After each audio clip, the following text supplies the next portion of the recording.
Saya lagi di rumah nih guys. Jangan lupa like, comment, and subscribe. Assalamualaikum warahmatullahi wabarakatuh. Halo kawan-kawan, kembali lagi bersama saya Muhammad Arfan Syah. Saya mahasiswa Prodi Pendidikan Teknologi Informasi di Universitas Islam Negeri Aram-Iri, Banda Aceh. Pada video kali ini, saya akan mereview materi mata kuliah komunikasi data tentang multiplexing dan tentang spread spektrum. Sebelum kita mulai, jangan lupa untuk kawan-kawan like, komen, dan subscribe channel saya ini agar channel ini bisa berkembang dan memberikan manfaat untuk kita semua. Terima kasih. Baik kawan-kawan, kita masuk dalam materi yang pertama. Materi yang pertama ini kita membahas tentang multiplexing. Apa itu multiplexing? Multiplexing adalah teknik menggabungkan beberapa sinyal untuk dikirimkan secara bersamaan pada suatu kanal transmisi, di mana perangkat yang melakukan multiplexing tersebut multiplexer atau disebut juga dengan istilah transceiver atau MUX. Apa yang dimaksud dengan multiplexing? Di sini kita jelaskan lebih detailnya lagi.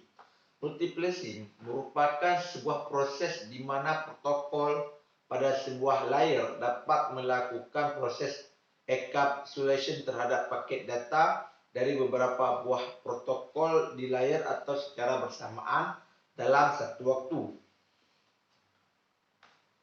Jenis-jenis daripada multiplexing adalah yang pertama, frekuensi diffusion multiplexing atau disingkat FDM. FDM ini adalah teknik menggabungkan banyak saluran input menjadi sebuah saluran output berdasarkan frekuensinya. Jadi, total bandwidth dari keseluruhan saluran akan dibagi menjadi sub-sub oleh saluran frekuensi. Yang kedua adalah time diffusion multiplexing atau yang disingkat dengan TDM. TDM yaitu terminal atau channel pemakaian bersama-sama kabel yang cepat dengan setiap channel membutuhkan waktu tertentu secara bergiliran. TDM ini menerapkan prinsip penggiliran waktu pemakaian saluran transmisi dengan mengalokasikan satu slot waktu bagi setiap pemakai saluran atau usernya. Artinya, bandwidth yang ada akan dipisahkan menjadi channel-channel yang lebih kecil berdasarkan waktunya. Yang ketiga,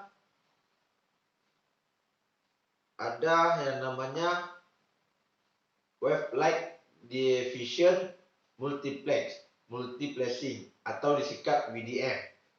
Teknik multiplexing yang WDM ini digunakan pada transmisi data melalui serat optik yang biasanya itu terdapat pada kabel fiber optik, yang di mana sinyal yang ditransmisikan berupa sinar seperti sinar cahaya matahari lah kita katakan. Pada WDM ini berprinsip yang diterapkan mirip pada FDM, hanya dengan cara perbedaan panjang gelombangnya saja. Panjang gelombang ini maksudnya sinar daripada sinar matahari tersebut. Sejumlah berkas sinar dengan panjang gelombang berbeda ditransmisikan secara simultan melalui serat optik yang sama.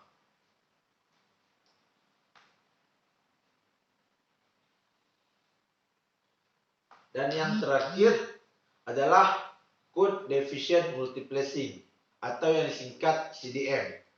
Code diffusion multiplexing ini atau CDM ini dirancang untuk menanggulangi kelemahan-kelemahan yang dimiliki oleh teknik multiplexing yang sebelumnya ini, yakni CDM dan FDM. Contoh aplikasi pada saat ini adalah jaringan komunikasi seluler atau CDMI. Prinsip kerja dari CDM ini banyak sekali ya. Yang pertama, ada kepada setiap entitas pengguna diberikan suatu kode unik dengan panjang dia 64 bit yang biasa itu disebut dengan spreading code. Setelah itu, keunikannya yang kedua, untuk pengiriman bit 1 digunakan representasi kode. Kode itu yang berupa chip yang tadi spreading code tersebut. Keunikan yang ketiga, sedangkan untuk pengiriman bit 0 yang digunakan adalah inverse dari kode tersebut. Yang keempat, pada saluran transmisi, kode-kode unik yang dikirimkan oleh sejumlah pengguna akan ditransmisikan dalam bentuk hasil penjumlahan daripada kode-kode tersebut. Yang kelima dan yang terakhir, ini kita menjelaskan tentang prinsip kerja daripada CDM ini. Yang terakhir, di sisi penerima sebagai usernya, sinyal hasil penjumlahan kode-kode tersebut akan dikalikan kode unik dari si pengirim untuk diinterpretasikan. Sudah, kita akan masuk ke dalam materi yang kedua. Baik kawan-kawan, kita masuk dalam materi yang kedua atau materi yang terakhir. Ini membahas tentang split spectrum. Yang mana split spectrum ini terdiri daripada data digital atau analog, isyarat analog. Split spectrum yang melebihi lebar daripada bandwidth membuat jamming dan interception harder, frekuensi harapan, urutan langsung, sinyal dan sinyal yang dipancarkan. Konsep daripada split spectrum ini, yang pertama, memberi masukan ke dalam channel encoder. Yang kedua, sinyal termodulasi menggunakan digit sequence. Yang ketiga, menaikkan bandwidth secara signifikan. Yang keempat, receiver menggunakan sekuensi yang sama untuk memodulasi sinyal. Dan yang kelima, sinyal termodulasi dan diinput ke dalam channel decoder.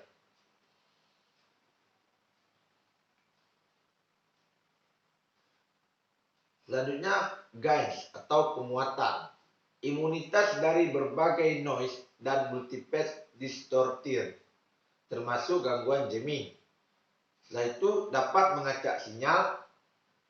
Hanya receiver yang mengetahui pengacakan kode dapat mendapatkan kembali sinyal tersebut. Beberapa user dapat menggunakan bandwidth yang lebih besar dengan sedikit interferensi.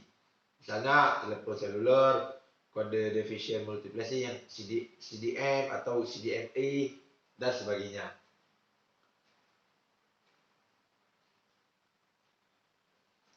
Jumlah phase random. Yang pertama dihasilkan oleh algoritma menggunakan anintial. Yang kedua, algoritma deterministik, tidak benar-benar diacak. Yang ketiga, jika algoritmanya baik, hasil lewat tesnya layak acak. Yang keempat, harus mengetahui algoritma dan shift untuk memprediksikan sekuensinya.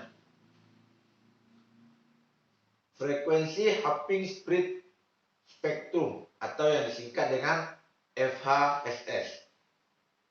Ini adalah sinyal broadcast melebihi rangkaian frekuensi secara acak. Receiver meloncat antar frekuensi dalam scene dengan transmitter. Average droppers heard unintelligible jamming pada suatu frekuensi hanya mempengaruhi sedikit bit.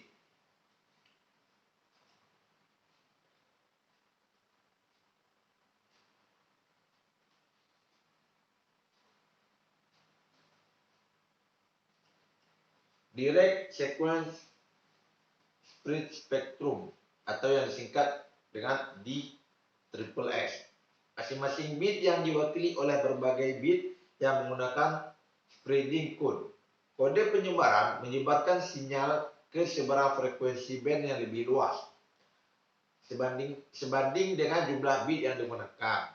10 kode penyebaran bit ini menyebar sinyal ke seberang 10 kali luas bidang satu kode bit. Satu metoda itu dapat diartikan dengan kombinasi masukan dengan kode penyeberangan yang menggunakan gerbang logika SOR. Bit masukan 1 membalikkan bit kode penyeberangan. Bit masukan 0 tidak bisa membalikkan bit kode penyeberangan. Data rate sama dengan spreading code asli. Performa similar ke FHSS yang sebelumnya.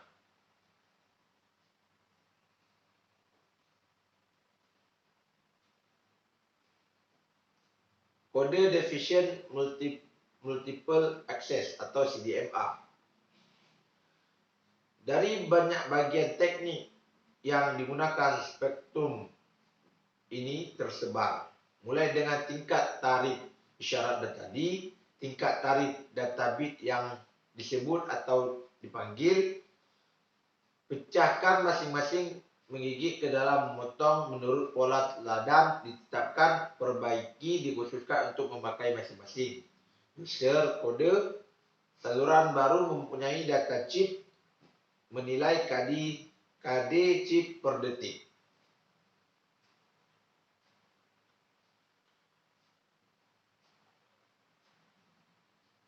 CDMA untuk di triple S. Yang pertama N, para pemakai masing-masing menggunakan berbeda ortogonal urutannya.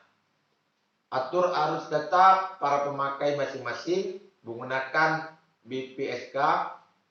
Alihkan dengan penyebaran kode pemakai. Baik kawan-kawan, materi yang sudah selesai. Tadi saya terpotong dikarenakan ada sedikit kesalahan teknis. Mungkin sekian saja review materi pada video kali ini. Mudah-mudahan bisa dimengerti oleh kawan-kawan. Dan saya akan membuat videonya menjadi lebih baik di next video ke depan. Mungkin hanya sekian dari saya. Tolong kawan-kawan jangan lupa untuk like, komen, dan subscribe channel saya ini agar channel ini bisa berkembang dan memberikan manfaat untuk kita semua. Sekian dari saya. Assalamualaikum warahmatullahi wabarakatuh.